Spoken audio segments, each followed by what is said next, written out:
Nasa tapat na kami ng bahay namin at 2:00 na ng madaling araw. Sobrang tahimik ng paligid at ilang mga tahol ng aso na lang ang maririnig sa paligid pero malalayo. Baby, sorry na. Hindi ko to iniimikan. Hanggang ngayon ay may aftershock pa rin ako. Langya lang, sino bang hindi matutulala sa mga nangyayari? Dumagdag pa ang sama ng loob ko nang iwan ako nito. Iniwan ako nito sa gitna ng kakahuyan ng walang kailaw-ilaw.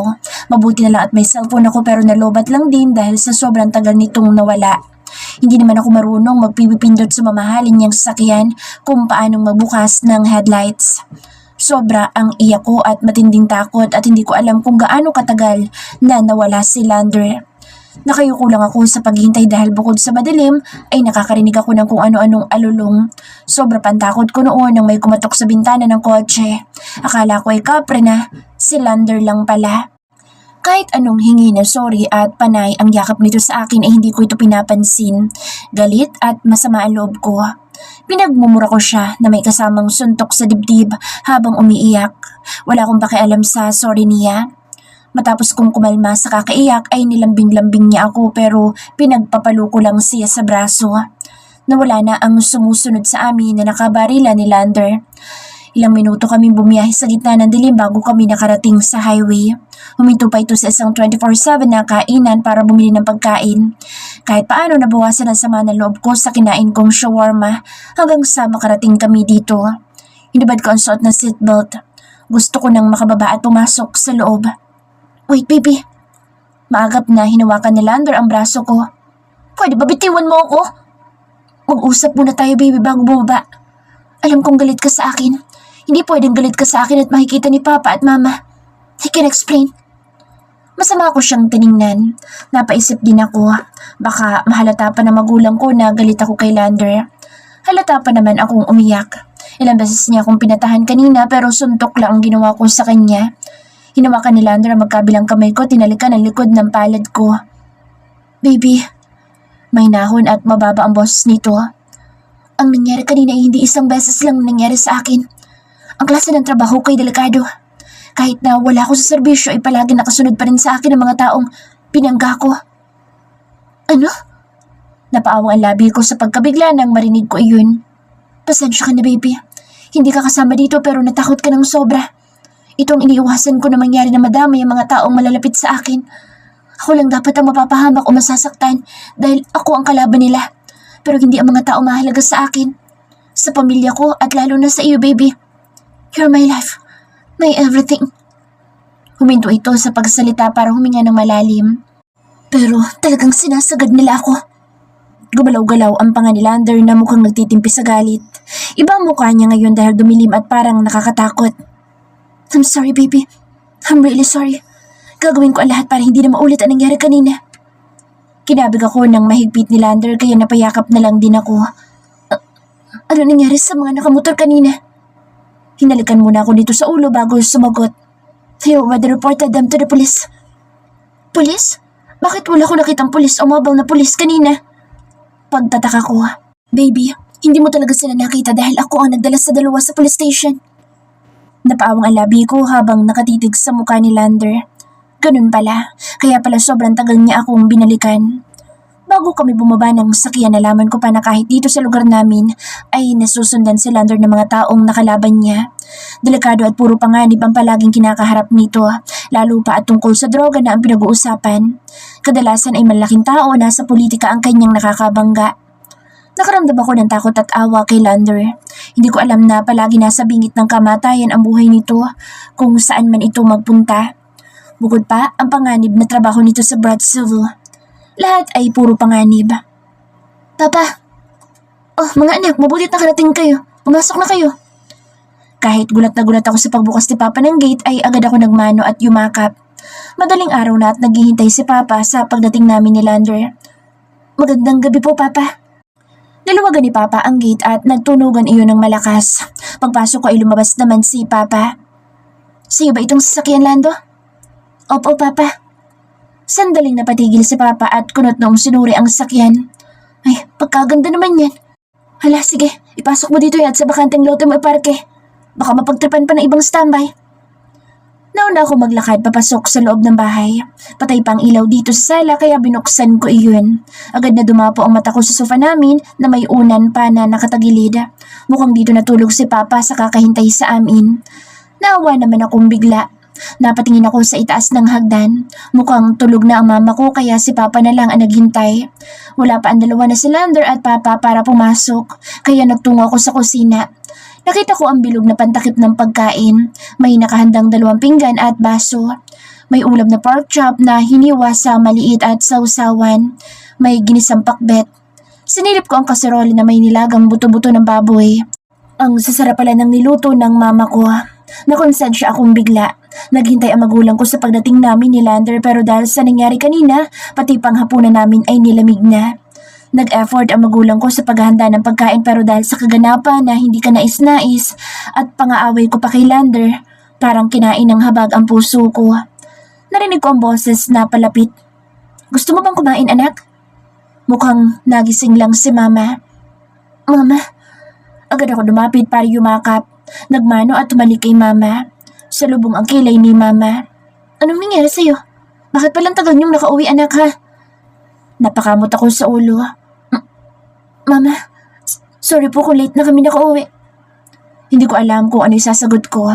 Ayokong sabihin ang nangyari at baka mag-alala ang mga magulang ko. Umiling-iling lang si Mama. Maya-maya pa ay nagsalita. Asa na ba sila? Oh, andito na pala. Nilapitan agad ni Mama si Lander at nagmano naman ang huli sa mama ko. Sorry Mama, late na po kami nakauwi. Nagkaabarya lang po sa daan.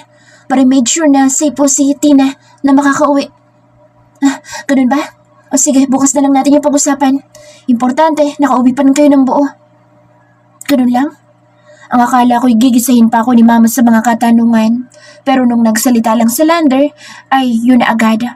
Ayos na rin dahil wala akong ibang alibay. Ipinagtimpla kami ng kape ni Mama. Wala din akong ganang kumain pero pwede na ang kape pandagdag sa kaba. May tinapay at palaman naman kaya masarap pa rin kahit halos hindi ko malunok ang kinakain ko. Importante ay hindi ako pinagilitan ni Mama. Hindi nga rin ako tinatanong ng kung ano ni Papa. Kanina bago ako bumaba ng sakyan ay sinilip ko pa mukha sa salamin at baka mapaghalata ang haggard sa sobrang pag-iyak dahil sa takot. Halos sumakit ang mata ko nang makita kong itsura ko.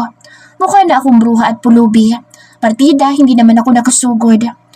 Umakyat ako ng kwarto ko at kulang na lang ay gusto ko nang humilata at magpahinga. Pero nasa ibaba pa si Mama at Papa. Hindi ko naman pwedeng iwan si Lander at kawawa naman. Naghapbat ako at nagsuot ng malaking damit at pajama. Bumaba ako para tingnan kung ano ang kaganapan sa ibaba. Nag-uusap si Lander at Papa. Wala si Mama, baka bumalik na ng kwarto. Napatigil sila sa pag-uusap nang makita ako. Hindi ka pa tutulog anak? Kala ko hindi ka nabababa dito. Umupo ako katabi ni Lander.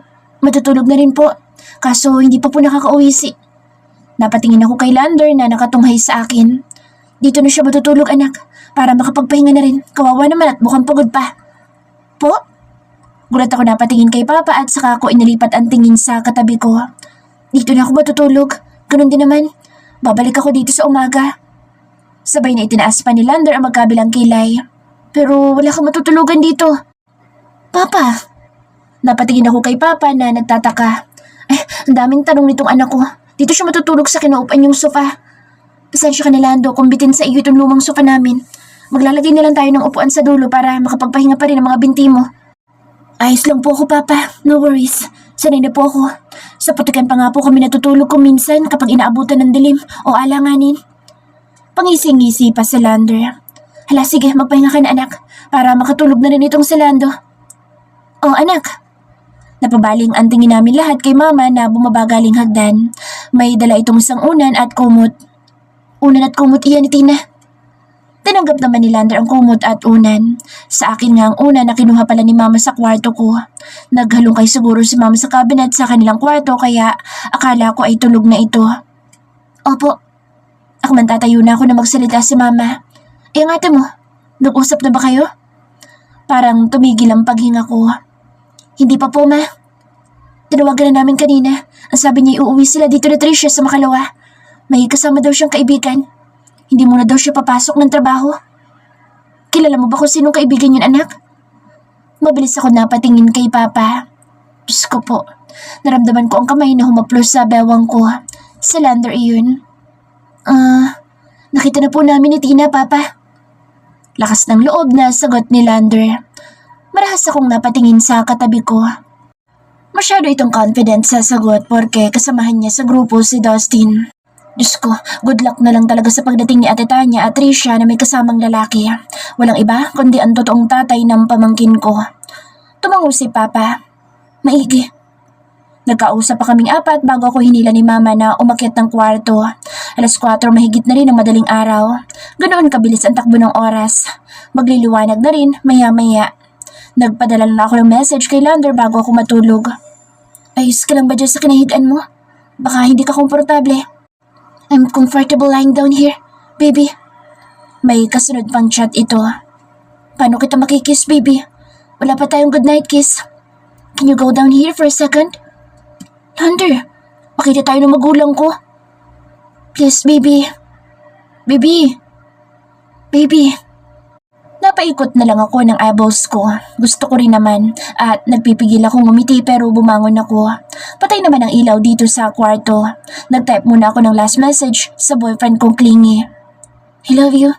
Good night. Ibinaba ko ang cellphone ko at dahan-dahan na binuksan ang pinto. Madilim na rin ang kwarto ng magulang ko. Walang tunog ako naglakad pababa. Patay ang ilaw sa sala kung saan nakahiga si Lander pero bukas sa may kusina. Ang haba talaga ng binti ni Lander. Kahit na 2 plastic na upuan na ang gamit dito para sa kanyang mga paa pero kulang pa rin. Hindi gumagalaw si Lander. Sa tingin ko ay patulog na rin ito. Pero kita ko ang ilaw mula sa phone na hawak nito. Hindi niya ako mapapansin dahil nakayuko ako. Pagapang ako na lumapit kay Lander at sa uluhan niya ako huminto. Gusto kong matawa lalo na sa tinatype nitong message para sa akin. I love you, baby. I love you so much. Baby, tinulugan mo na agad ako. Baby! Hindi ko na naman mababasa iyon dahil iniwan ko ang phone ko sa kwarto. Nag-squat ako at bigla kong hinawakan ng magkabilang pisngi ni Lander. Ramdam ko ang gulat nito. Agad ko siyang hinalikan sa labi kahit na opposite ang mukha namin. Pakakawalan ko na sana ang labi nito pero ako naman ang hinawakan nito sa magkabilang kamay at ngayon ay parang balak na gantihan. Baby, you're getting naughty. Muntik na ako mapatili pero agad na sinakop ni Lander ang labi ko at sa isang iglap ay hindi ko alam kung papaano ay nasa itaas na ako ni Lander ngayon. Napabalik ako ng bangon dahil sa malakas na ringtone ng phone ko. Asar kong kinuha iyon habang salubong ang kilay. Suminghap ako nang mabasa ko sa screen ang pangalan ni Lander kaya sinagot ko agad. Baby, kinusot-kusot ko ang mata. Anto ka pa ba? Medyo. It's time for lunch. Pwede na ba kitang katukin ulit? Katukin? Nangato ka ba kanina? Nawala ang antok ko at napatingin sa pinto. Kanina pa? Ha? Bakit hindi ko narinig? Ibinaba ko ang paa sa sahig at pasimpleng nagtanggal ng muta. Napatingin din ako sa orasan. 11:45 na pala. Ganun ako katagal na natulog. Kung sa bagay, 5:00 na ng umaga nang bumalik ako dito sa kwarto. Lokong Lander. We almost make out. Kung hindi ko lang siya itinulak sa dibdib ay baka kung saan kami mapunta. Nakakakaba at baka makita kami nila Mama at Papa. Baba na lang ako. Pinatay ko ang tawag nang hindi na hinihintay ang sagot nito. Inilapag ko sa kamang phone ko at sinuot ang sleeper na babalahibo. Hinawakan ko ang doorknob at pagbukas ko'y sumalubong sa akin ng isang nakakaakit na pamilyar na bango. Good afternoon, baby. Napatingala ako sa napakagwapong lalaki na nasa harapan ko ngayon. Bagong ligo ito at sobrang fresh. Malinis at makinis ang kanyang muka na mukhang bagong shave. At ang buhok niya ay bagong gupit dahil naka-undercut ito at may nakatikwas pang buhok na parang bangs sa kanyang kanang mata. Langhiya, sobrang gwapo. Ang simple lang ang suot niyang v-neck black t-shirt na sobrang bakat ang nagtitigasan niyang muscles na maraming tattoo. Pero gusto kong haplusin at yakapin ang abs niya pababa. Napalunok na lang ako pababa sa suot niyang pants. Baby, kung naakit kayo sabihin mo lang. Pwede naman. Mabilis na lumipad ang mata ko sa mukha ni Lander na nanunukso at ang laki ng pagkakangisi. Ramdam ko ang pamumula ng mukha ko. Ngayon ko lang din na-realize na bagong gising ako at mukha akong aswang sa harapan nito. Layo ka! Agad kong tinakpan ang buong mukha. Nakakahiya lang dahil ang pangit-pangit ko ngayon at siya ay super gwapo at super mabango. Diyos ko, bakit pa palagi akong nakikitang pangit nito? Lander? Naramdaman ko na lang na niyakap ako nito ng mahigpit kaya napatingala na naman ako. Ang ganda-ganda mo talaga, baby. Can I have my kiss now? Kiss? No! Agad kong tinaas ang damit ko sa may bandang leeg para takpan ang bibig hanggang ilong. Baby, nawala ang damit na ipinantakip ko sa muka at mabilis pa sa kidlat na lumapat ang malambot na labi nito sa akin. Nabitin sa ere ang mata ko. Lander, halos maubusan ako ng hininga nang pakawalan nito ang labi ko. Ikaw ba naman ang lunurin sa masarap na halik? Kanina pa ako nangihina dahil gusto na kitang halikan, baby. Ngayon ay malakas at kompleto na naman ang araw ko. I love you. Hindi pa nga ako nakakabawi sa paghinga ay nakadalawang halik na naman ito sa akin. Kung hindi pa ako nakuusap na maliligo muna ako ay hindi niya pa ako titigilan. Wala pa nga akong toothbrush pero halos mamagana ang labi ko dahil sa kakahalik niya. Mabuti na lang pagkatapos kong maligo ay wala na ito na naghihintay sa labas ng kwarto ko. Pero bukas ang kwarto ko. Sa tingin ko ay nakalimutan ko lang na isarado iyon dahil kay Lander na makulit pa sa daga. Kaya nakapagbihis na ako. Pagbaba ko ng hagdan ay nakahain na ang pagkain. Wala sa Lander pero bukas ang pinto. Nakaramdam ako ng gutom dahil wala pa akong almusal at ngayon pa lang kakain. Napakunot ang noo ko nang paglapit ko sa lamesa ay 2 pinggan lang iyon at kubyertos. Bagong usok pa ang ulam na sinigang na hipon at may pritong tilapia. May nakaslice na rin na pakwan. Asan si Mama? Nagpunta na kaya siya sa bukid para hatiran ng pananghalian si Papa? Si Lander, saan naman kaya nagpunta iyon? Palagi naglalako at palaging sumusulpot pa naman ang isang iyon. Napatingin ako sa pagkain. Kulang ng sausawan para sa pritong isda, kaya gumawa na lang ako. Kinuha ko rin ang malamig na pitsil galing ref. Natapos na lang ako sa ginagawa pero walang Lander na dumarating kaya naglakad ako patungong pinto. Nagsalubong ang kilay ko dahil nandoon lang pala si Lander sa harap ng gate. Nakatalikod dito sa akin kaya hindi niya ako nakikita. Napansin ko na may tao sa harapan ni Lander na mukhang kausap nito. Sino yun? Hindi ko makita dahil sa laki ng katawan ni Lander pero kitang-kita ko ang isang kamay na nakahawak sa gate naming kinakalawang. Lalaki iyon dahil obvious naman na malaki ang braso noon. Naglakad ako palapit para malaman kung sino ang taong kausap ni Lander. Lander? Napahaw ako sa laylayan ng damit ni Lander at sinilip ang taong nasa harapan nito. Mabilis na nagtama ang mata namin dalawa nang walang iba kundi si Romeo na mukhang maangas sa mukha ngayon pero nang makita niya ako ay nagbago. Hi Dina! Romeo! Hindi ko inaasahan na magpupunta ngayon si Romeo, ang manliligaw ni Ate Tanya. Hindi, dati pala, dahil wala naman itong pag-asa sa kapatid ko, mas lalo na ngayon. Baby, do you know this person? Mabilis na lumingkis ang kamay ni Lander sa bewang ko kaya napatingin ako sa kanya. Salubong ang kilay nito at madilim ang muka. Anong nangyari? Of course, kilala niya ako. Narinig mo naman na tinawag niyang pangalan ko, di ba? Hindi kita tinatanong. Napatuwid ako sa pagkakatayo sa pabalang na sagot ni Lander kay Romeo. Napabalik ang tingin ko kay Romeo. Oo. How? Tunog investigador ni Lander. Umayos sa pagkakatayo si Romeo at namewang at napailing habang ngumingisi. Pero imbes na sagutin si Lander ay hinarap ko si Romeo. Bakit ka napadaan dito? Wala pang kapatid ko. Kinagat ni Romeo ang pang-ibabang labi bago sumagot. Pero nakatingin ito kay Lander. Nagdala ko ng putas at gulay para matuwa sila nanay at tatay. Kakauwi ko lang galing Benguet. Narinig ko na parang nagsalita sa hangin si Lander pero hindi ko naintindihan. Doon ko lang napansin na may 4 na malalaking eco bag ang nasa paanan nito. Mga gulay at prutas nga ang mga iyon. Hindi ka na sana nag-abala pa. Salamat, Romeo. It's okay. Alam mo naman na palagi ko itong ginagawa sa inyo. Hindi ka pa rin nasanay. Mahinang napatawa si Romeo. Naramdaman ko na mas lalong humigpit sa pagkakayakap si Lander. By the way, alis na rin ako. Ikamusta mo na lang ako kina nanay at tatay? Oo naman. Salamat ulit sa pasalubong mo. Welcome. Nagkibit balikat ito at muling tumingin kay Lander. Hindi ko akalain na may boyfriend ka na pala ngayon, Tina. Ingat ka na lang. Paalam. Sumaludo si Romeo sa akin at tumangulang ito kay Lander sabay talikod. Sumakay ito sa kanyang sakyan at saka pinaandar. Namalayan ko na lang nakasarado na ang gate dahil sa kakaisip sa huling sinabi ni Romeo. Anong problema niya? Kukunin ko na sanang eco bag na bigay ni Romeo na ipinasok ni Lander pero hindi niya iyon binitawan. Kilala mo ba ang taong iyon? Madilim pa rin ang mukha ni Lander. Oo, si Romeo Bermundi. Bakit? Nakatingala ako kay Lander. Mahinang napamura ito at gumalaw-galaw pa ang panga nito. May problema ba? Kilala mo ba siya? No. Mabilis pa sa hangin ang sagot nito. Bakit parang galit ka dyan? How long have you known him? Medyo matagal na rin. Ilang taon? Napaawang ang labi ko. Bakit ba ganito itong magtanong? Alam kong detective ito. Kahit kakaresign lang, nasa sistema pa rin ito ang pagiging matanong na tulad ng investigador. Hindi ko maalala. Actually, hindi ko naman siya kakilala talaga. Manliligaw lang ni Ate Tanya si Romeo. Tinitigan ako nito na para bang binabasa pati laman ng isip ko kung nagsasabi ba ako ng totoo. Are you sure? Oo naman. Ano ka ba? Bakit ganyan ka makatanong? Hindi naman masalang tao si Romeo. Tingnan mo lagi nga may pasalubong na gulay at prutas yun kahit wala ang kapatid ko. Nakaramdam na ako ng inis kay Lander. Dumagdag pa na nagugutom na ako at ang init pa naman ngayon dahil tanghali na. Nauna ako maglakad papasok sa loob ng bahay. Naiinis na ako pero sumunod na rin ito at inilapag sa itaas ng freezer ang dalang eco bag. Mauna ka na kumain, baby.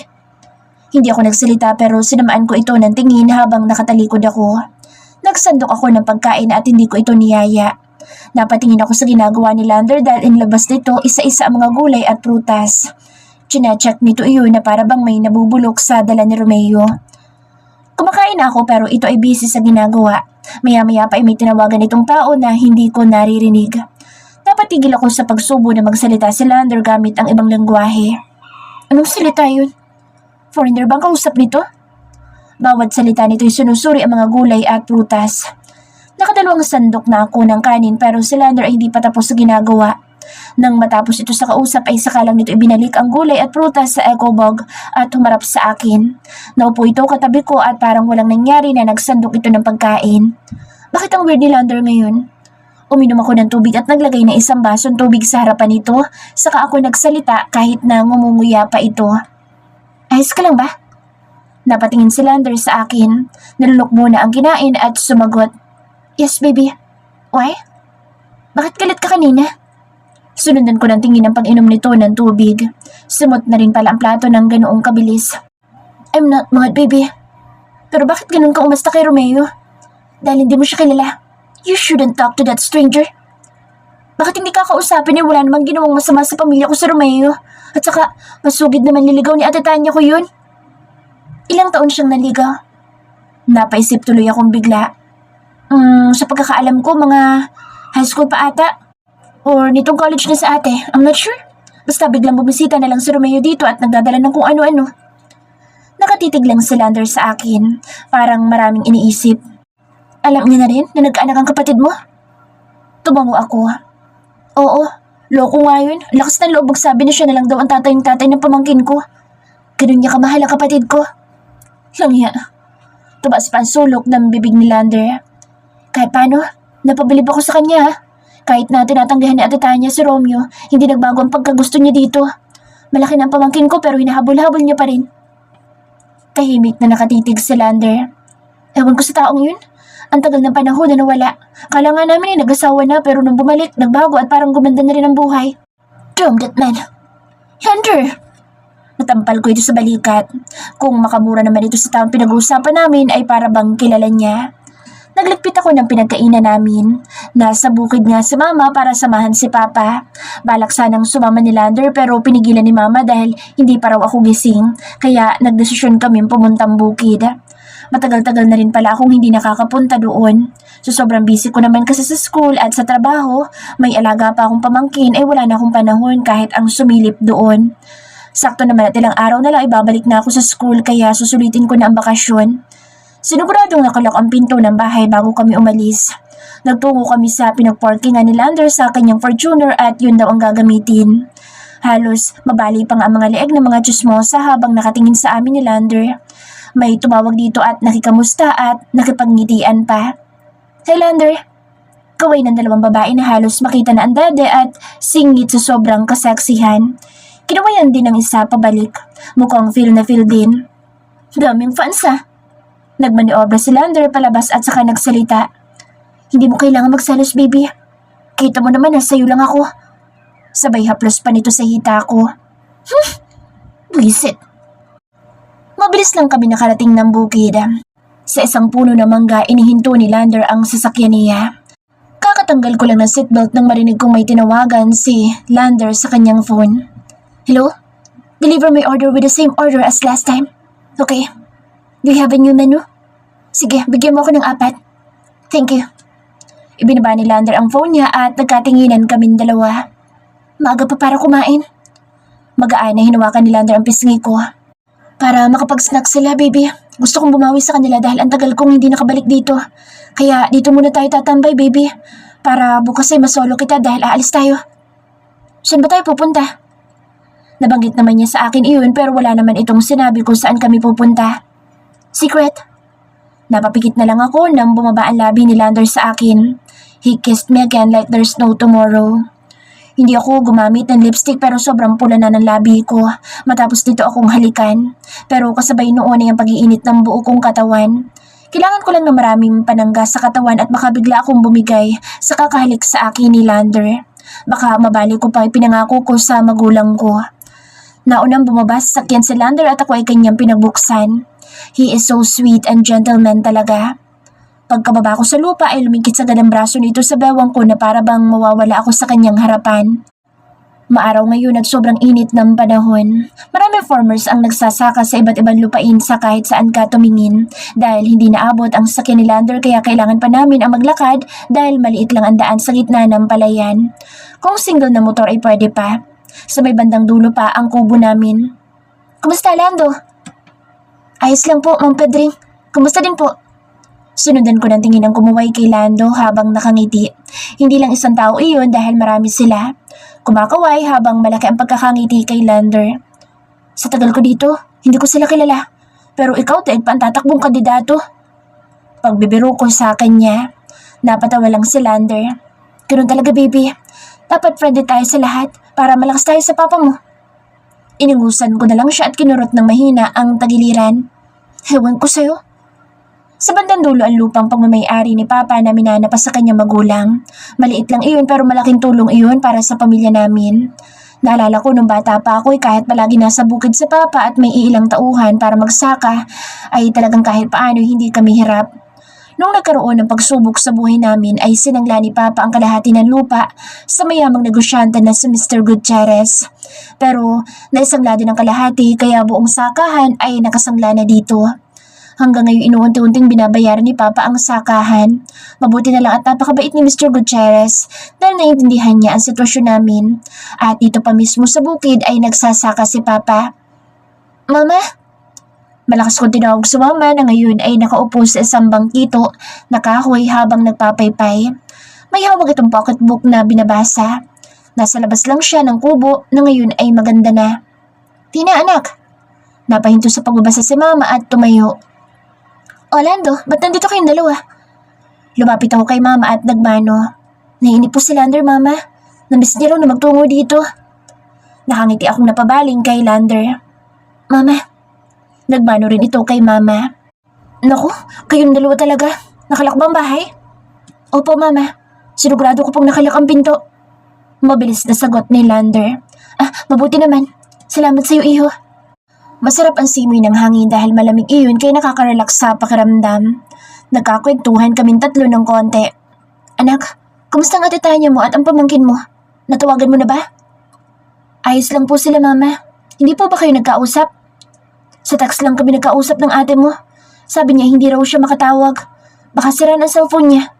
Sa tingin ko'y dahil nalalaro ni Trisha kaya ganoon. Hindi nala ako sumagot sa sinabing iyon ni mama. Baka mayari pa ako. Bahala na ang kapatid ko na magpaliwanag kapag umuwi na din sila dito. Kumain ka ba ng pananghalian, anak? Ang tagal-tagal mo kasing gumising kanina. Imbes na magluto ka ay si Lando pa ang tumulong sa akin. Napakamot ako sa ulo. Kumain na po ako. Tiningnan ako ni mama habang sinusuri. Dinamihan mo sana ang pagkain. Hindi ka nag-almusal kanina. Kumain po ako ng marami, mama.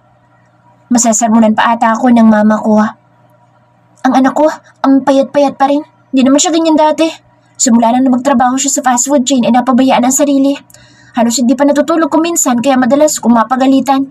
Mabuti nga't nag-resign na. Pero tingnan mo naman. Napapailing na lang si mama sa akin. Huwag po kayo mag-alala mama. Aalagaan ko pong anak ninyo. At hindi niyo po mararanasan na magutom. Ako na po bahala sa anak niyo. Naramdaman ko na naman ang kamay nito sa bewang ko. Maraming salamat sa iyo, iho. Mabuti na lang at napakabait at maginoo mo. Napatingin na lang ako sa mga nagsasaka. Si mama talaga, kapag si Lander ang nagsalita, ang bilis makumbinsi. Pero kapag ako, palaging may kasunod na tanong na para bang naninigurado palagi. Grabe ba?